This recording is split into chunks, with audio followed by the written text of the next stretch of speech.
Hello friends, welcome to the channel. आज है 28 दिसंबर 2023 और आज हम लोग डिस्कस करेंगे 28 दिसंबर 2023 से बनने वाले कुछ महत्वपूर्ण करंट अफेयर्स के क्वेश्चंस को। तो चलिए शुरू करते हैं। तो शुरुआत करेंगे आज के कुछ इंपॉर्टेंट हेडलाइन के साथ। तो आज का पहला अपडेट है, हाल ही में अरुणाचल प्रदेश की राजधानी ईटानगर में राष्ट्रीय एकता एवं युवा नेतृत्व सम्मेलन का आयोजन किया गया। नेक्स्ट है, हाल ही में मुख्यमंत्री योगी आदित्यनाथ ने ग्रीन हाइड्रोजन नीति बनाने की घोषणा की है। नेक्स्ट है, हाल ही में राष्ट्रीय बैडमिंटन चैंपियनशिप का आयोजन गुवाहाटी में किया गया। नेक्स्ट है, हाल ही में पोंग बांध वन्यजीव अभ्यारण्य के 1 किलोमीटर के क्षेत्र को पर्यावरण संवेदनशील क्षेत्र घोषित किया गया।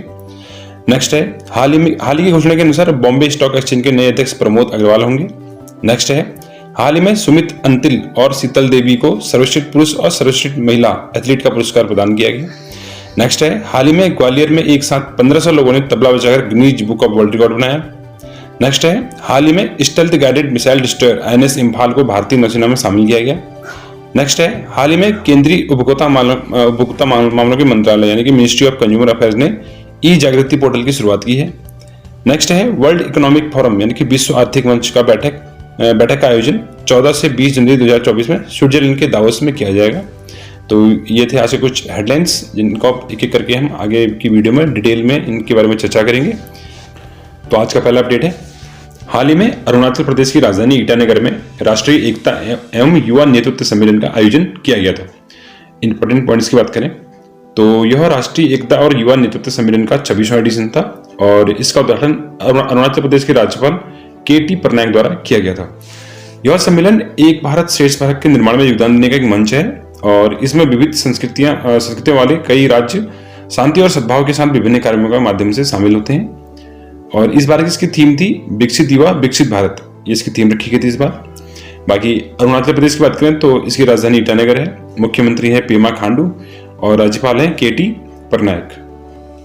आज का नेक्स्ट अपडेट है, हाल ही में मुख्यमंत्री योगी आदित्यनाथ ने ग्रीन हाइड्रोजन नीति बनाने की घोषणा की है। इंपॉर्टेंट पॉइंट्स की बात करें तो उत्तर प्रदेश के CM योगी आदित्यनाथ ने ग्लोबल वार्मिंग और जलवायु परिवर्तन का मुकाबला करने के लिए स्वच्छ ऊर्जा स्रोतों के समर्थन करने के उद्देश्य से ग्रीन हाइड्रोजन नीति बनाने के निर्देश दिए हैं और यह पहल भूमि उपलब्धता, कर छूट, सब्सिडी सहित प्रोत्साहन की पेशकश करके ग्रीन हाइड्रोजन क्षेत्र के फर्मों को प्रोत्साहित भी करेगी। और तो इसकी हाल ही में योगी आदित्यनाथ जो यूपी के CM हैं उन्होंने इस नीति की घोषणा की है। और इसके अलावा योगी आदित्यनाथ ने लखनऊ को देश का पहला AI शहर के रूप में विकसित करने की भी घोषणा की थी हाल ही में। आज का नेक्स्ट अपडेट है, हाल ही में राष्ट्रीय बैडमिंटन चैंपियनशिप का आयोजन गुवाहाटी में किया गया। इंपॉर्टेंट पॉइंट्स की बात करें तो हाल ही में राष्ट्रीय बैडमिंटन चैंपियनशिप का आयोजन असम के गुवाहाटी में किया गया था और यह राष्ट्रीय बैडमिंटन चैंपियन का 85वां संस्करण था। इस चैंपियनशिप का आयोजन भारतीय बैडमिंटन संघ द्वारा किया गया था और इस बैडमिंटन चैंपियनशिप में पुरुष एकल का खिताब चिराग सेन ने जीता और उन्होंने फाइनल में तरुण M को हराया।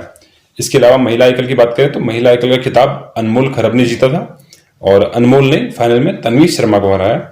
और पुरुष जोड़ी की बात करें तो पुरुष जोड़ी का खिताब पृथ्वी रॉय और सूरज गोला की जोड़ी ने जीता और महिला जोड़ी की बात करें तो महिला जोड़ी का खिताब प्रिया देवी और श्रुति मिश्रा की जोड़ी ने जीता। आज का नेक्स्ट अपडेट है, हाल ही में पोंग बांध वन्यजीव अभ्यारण्य के 1 किलोमीटर के क्षेत्र को पर्यावरण संवेदनशील क्षेत्र घोषित किया है। इंपॉर्टेंट पॉइंट्स की बात करें तो केंद्रीय पर्यावरण और वन मंत्रालय ने हाल ही में एक अधिसूचना जारी कर कांगड़ा जिले के पोंग बांध वन्यजीव अभ्यारण्य की सीमाओं से लगे हुए 1 किलोमीटर के क्षेत्र को पर्यावरण संवेदनशील क्षेत्र घोषित किया है। और इस अधिसूचना के अनुसार पोंग बांध अभ्यारण्य के आसपास के पर्यावरण संवेदनशील क्षेत्र में होटल, रिसोर्ट या किसी अन्य प्रकार का प्रदूषणकारी उद्योग जैसा के निर्माण जैसी व्यवसायिक गतिविधियों को अनुमति नहीं दी जाएगी।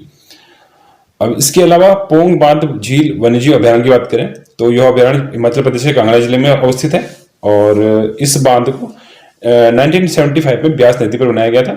इस पोंग जलाशय को महाराणा प्रताप सागर भी कहा जाता है। वर्ष 1983 को हिमाचल प्रदेश सरकार द्वारा पूरे जलाशय को वन्यजीव अभ्यारण्य घोषित कर दिया गया और 1994 को भारत सरकार ने इसे राष्ट्रीय महत्व की आर्द्र भूमि घोषित किया और पोंग बांध झील को नवंबर 2002 में रामसर स्थल के रूप में भी घोषित किया गया था 2002 में। इसके अलावा हिमाचल प्रदेश स्थित कुछ और राष्ट्रीय उद्यान की बात करें तो पहला है ग्रेट हिमालयन नेशनल पार्क। तो यह जो कुल्लू जिले में अवस्थित है, यानी कुल्लू जिले में स्थित है, और इसको 1999 में राष्ट्रीय उद्यान घोषित किया गया था। और वर्ष 2014 से इसे जैव विविधता संरक्षण के अद्भुत योगदान के लिए यूनेस्को विश्व धरोहर स्थल का भी दर्जा दिया गया है। यानी ये राष्ट्रीय उद्यान होने के साथ साथ यूनेस्को की विश्व धरोहर स्थल का दर्जा भी इसको मिला हुआ है। इसके अलावा दूसरा राष्ट्रीय उद्यान है पिन घाटी राष्ट्रीय उद्यान। इसकी स्थापना 1987 में की गई थी और यह उद्यान लाहौल और स्पीति जिले में स्थित है। नेक्स्ट है इंदर किला राष्ट्रीय उद्यान। इसकी स्थापना 2010 में की गई थी और यह राष्ट्रीय उद्यान कुल्लू जिले में स्थित है। नेक्स्ट है खीरगंगा राष्ट्रीय उद्यान। इसकी स्थापना 2010 में की गई थी और यह भी राष्ट्रीय उद्यान जो कुल्लू जिले में स्थित है। नेक्स्ट है सिंबलबारा राष्ट्रीय उद्यान। इस राष्ट्रीय उद्यान की स्थापना 1958 में हुई थी और सिंबलबारा राष्ट्रीय उद्यान सिरमौर जिले के पावंटा घाटी में स्थित है और वर्ष 2010 में इसे राष्ट्रीय उद्यान में परिवर्तित किया गया था। आज का नेक्स्ट अपडेट है, हाल ही की घोषणा के अनुसार बॉम्बे स्टॉक एक्सचेंज के नए अध्यक्ष प्रमोद अग्रवाल होंगे। इंपॉर्टेंट पॉइंट्स की बात करें तो प्रमोद अग्रवाल की नियुक्ति को भारतीय प्रतिभूति और विनिमय बोर्ड यानी कि सेबी द्वारा मंजूरी दे दी गई है और प्रमोद अग्रवाल बीएससी के अध्यक्ष पद पर एसएस मुंद्रा का स्थान लेंगे। यानी कि इससे पहले जो बीएससी के जो अध्यक्ष थे वो एसएस मुंद्रा थे, अब प्रमोद अग्रवाल उनकी जगह लेंगी। प्रमोद अग्रवाल की बात करें तो ये इससे पहले कोल इंडिया लिमिटेड के अध्यक्ष रह चुके हैं और इनका कार्यकाल 17 जनवरी 2024 से शुरू होगा। बॉम्बे स्टॉक एक्सचेंज की बात करें तो यह एशिया का सबसे पुराना स्टॉक एक्सचेंज है और इसकी स्थापना 1875 में हुई थी, तब से चल रहा है। आज का नेक्स्ट अपडेट है, हाल ही में सुमित अंतिल और शीतल देवी को सर्वश्रेष्ठ पुरुष और सर्वश्रेष्ठ महिला एथलीट का पुरस्कार प्रदान किया गया है। इंपॉर्टेंट पॉइंट्स की बात करें तो प्रथम दिव्यांग खेल पुरस्कार देश में पहली बार विशेष रूप से दिव्यांग एथलीटों के लिए स्थापित किया गया है और इसका उद्देश्य दिव्यांग खेल समुदाय में उपलब्धियों को वार्षिक रूप से रेखांकित करना है। यानी दिव्यांग खेल समुदाय की उपलब्धियों को वार्षिक रूप से रेखांकित करना है और वर्ष 2023 के लिए सर्वश्रेष्ठ पुरुष एथलीट का खिताब सुमित अंतिल जो कि भाला फेंक के प्लेयर है इनको दिया गया और सुमित अंतिल को वर्ष 2021 में खेल रत्न पुरस्कार से भी सम्मानित किया जा चुका है। और जो शीतल देवी की बात करें तो वर्ष 2023 के लिए सर्वश्रेष्ठ महिला एथलीट का खिताब शीतल देवी जो कि तीरंदाज हैं को प्रदान किया गया है और शीतल देवी को हाल ही में अर्जुन पुरस्कार 2023 के लिए भी चुना गया है। और इसके अलावा बात करें तो मुरलीकांत पेटकर ये तैराक हैं, इनको लाइफ टाइम अचीवमेंट पुरस्कार से सम्मानित किया गया। मुरलीकांत ने वर्ष 1972 में पैरा ओलंपिक में स्वर्ण पदक जीता था तैराकी में। इसके अलावा सर्वश्रेष्ठ कोच की बात करें तो सर्वश्रेष्ठ कोच का पुरस्कार para badminton coach Gaurav Khanna को दिया गया है और major Dhyanchand team of the year का पुरस्कार भारतीय ब्लाइंड शतरंज टीम को दिया गया है। आज का नेक्स्ट अपडेट है, हाल ही में ग्वालियर में एक साथ 1500 लोगों ने तबला बजाकर Guinness book of world record बनाया है। इंपॉर्टेंट पॉइंट्स की बात करें तो हाल ही में मध्य प्रदेश के ग्वालियर में एक साथ 1500 लोगों ने तबला बजाकर Guinness book of world record बनाया है और इस अवसर पर मध्य प्रदेश के मुख्यमंत्री ने घोषणा की है कि 25 दिसंबर को तबला दिवस के रूप में मनाया जाएगा। अभी एक्चुअली क्या हो रहा था कि ग्वालियर में वार्षिक रूप से तानसेन समारोह एक नाम से एक संगीत समारोह आयोजित किया जाता है, जिस समारोह के अंदर तबला दरबार लगा था और ये तबला दरबार जो है ग्वालियर के किले के कर्ण महल में आयोजित किया गया था और इस तबला दरबार को प्रदर्शन की निगरानी और रिकॉर्ड करने के लिए Guinness book of world record की 3 सदस्यीय टीम मौजूद थी। तो तबला दरबार जो था तो तबला दरबार उत्सव में ये 1500 लोग बैठे थे जिन्होंने तबला बजाया एक साथ और जो तबला दरबार था ये जो वार्षिक संगीत समारोह था तानसेन समारोह उसका हिस्सा था। और इसके अलावा ग्वालियर को संगीत के रचनात्मक शहर के रूप में भी नामित किया गया है। आज का नेक्स्ट अपडेट है, हाल ही में stealth guided missile destroyer NS Imphal को भारतीय नौसेना में शामिल किया गया है। इंपॉर्टेंट पॉइंट्स की बात करें तो आईएनएस इंफाल को केंद्रीय रक्षा मंत्री राजनाथ सिंह द्वारा भारतीय नौसेना में शामिल किया गया और ये पहला ऐसा युद्धपोत है जिसका नाम नॉर्थ ईस्ट के किसी शहर पर रखा गया है। यानी कि इंफाल जो है मणिपुर की राजधानी है और ये पहला ऐसा जंगी जहाज है जिसका नाम नॉर्थ ईस्ट के किसी शहर पर रखा गया है। और हाल ही में इसी युद्धपोत से ब्रह्मोस ER यानी कि ब्रह्मोस एक्सटेंडेड रेंज वाली जो ब्रह्मोस है उसका परीक्षण भी किया गया था और इसकी विस्थापन क्षमता 7400 टन है, यानी डिस्प्लेसमेंट कैपेसिटी 7400 टन है। इसमें Barak 8 missiles, BrahMos antiship missile, torpedo tube, anti submarine missiles, rocket launcher, 7 प्रकार की गन्स वगैरह लगी हुई हैं। काफी जो मॉडर्न हथियार और मॉडर्न सेंसर से इक्विप्ड है। यह विशाखापट्टनम विशाखापट्टनम क्लास की तीसरा गाइडेड मिसाइल डिस्ट्रॉयर है। इसको नेवी के प्रोजेक्ट 15B के तहत बनाया गया, यानी नेवी का एक प्रोजेक्ट है 15B, तो उसके तहत बनाया जाने वाला तीसरा गाइडेड मिसाइल डिस्ट्रॉयर है।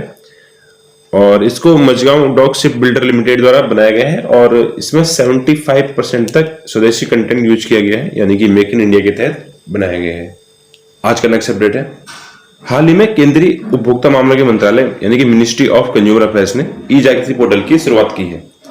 इंपॉर्टेंट पॉइंट्स की बात करें तो यह पोर्टल की शुरुआत केंद्रीय मंत्री पीयूष गोयल द्वारा राष्ट्रीय उपभोक्ता अधिकार दिवस के अवसर पर की गई, क्योंकि पीयूष गोयल ही मिनिस्टर ऑफ कंज्यूमर अफेयर्स है।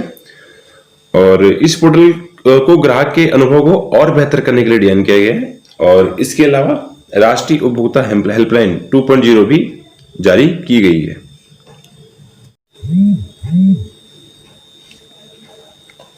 आज का नेक्स्ट अपडेट है, वर्ल्ड इकोनॉमिक फोरम यानी कि विश्व आर्थिक मंच की बैठक का आयोजन 14 से 20 जनवरी 2024 में स्विट्जरलैंड के दावोस में किया जाएगा और इसमें इस बार केंद्रीय मंत्री स्मृति ईरानी, हरदीप सिंह पुरी और अश्विनी वैष्णव ये वर्ल्ड इकोनॉमिक फोरम की बैठक में भारत का प्रतिनिधित्व करेंगे। और वर्ल्ड इकोनॉमिक फोरम में की बैठक में उत्तर प्रदेश सरकार का भी एक प्रतिनिधि मंडल जाएगा, जो कि हमने पहले भी इस वीडियो में कवर किया है कि यूपी की एक टीम इस बार जो है वर्ल्ड इकोनॉमिक फोरम में जाएगी।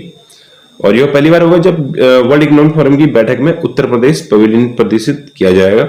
और वर्ल्ड इकोनॉमिक फोरम क्या है बेसिकली, तो ये हर साल दावोस में, स्विट्जरलैंड के दावोस में आयोजित किया जाता है और इसमें बड़े बड़े राजनीतिज्ञ हो गए, शिक्षाविद हो गए, बुद्धिजीवी हो गए और इकोनॉमिक्स हो गए, आके इकोनॉमी के ऊपर चर्चा करते हैं। तो वर्ल्ड इकोनॉमिक फोरम सार्वजनिक निजी सहयोग हेतु एक अंतर्राष्ट्रीय संस्था है जिसका उद्देश्य विश्व के प्रमुख व्यवसायिक हो गए, अंतर्राष्ट्रीय राजनीति हो गई, शिक्षाविद हो गए, बुद्धिजीवी हो गए और अन्य प्रमुख क्षेत्रों के अग्रणी लोगों के लिए एक मंच के रूप में कार्य करना है। यहाँ पे सारे आके बड़े बड़े लोग आके यहाँ पे